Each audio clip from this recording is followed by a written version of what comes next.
Кечээ 20-июлда болжол менен саат 5 чамасында Жалал Абад облусунун Карадария айыл аймагында көпкө жааган жамгырдан улам сел жүрүп, Чаңгырташ айылынын жашоочусу 6 жаштагы Арукени агызып кетти. Анын сөгүн 500 метр алыстыкта башка көчөдө жашаган айылдашы короосунан тапкан. Андан тышкары Достук, Чаңгырташ айылдарынын үйлөрүн сел каптаган. Сузак Карадария жолу жабылган. 20-июлда кечке жук Карадария айыл аймагында жаап өткөн жамгырдан кийин кокту колоттон сел келген. Социалдык желиге Карадариянын суусу ташкындап, жергиликтүүлөр жардам сурап жатканы тартылган видео тараган. Окуя болгон жерде куткаруучулар, тез жардам кызматы жана милиция кызматкерлери иштеп жатышат. Аларга жардам берип жаткан айылдын жашоочулары менен жалпы 378 адам.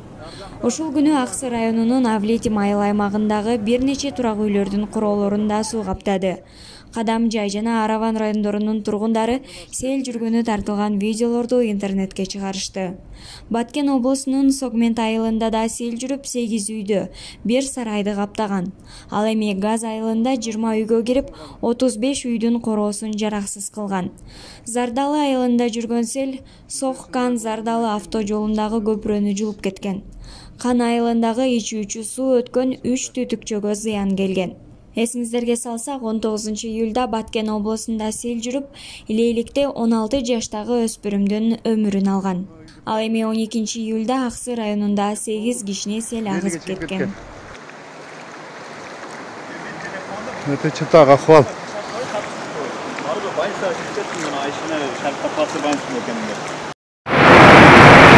Мана туугандар, Карадарияны камп айылында сел алды. Маланын ичинде турабыз. Үйгө камалып, Алла өзү сактасын. Анан үйдүн эки жагынан магот селди. Алла өзү сактасын. Деп турабыз, Кудайдан тиленип. Күзалап койгула, калыспы туугандар.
Onu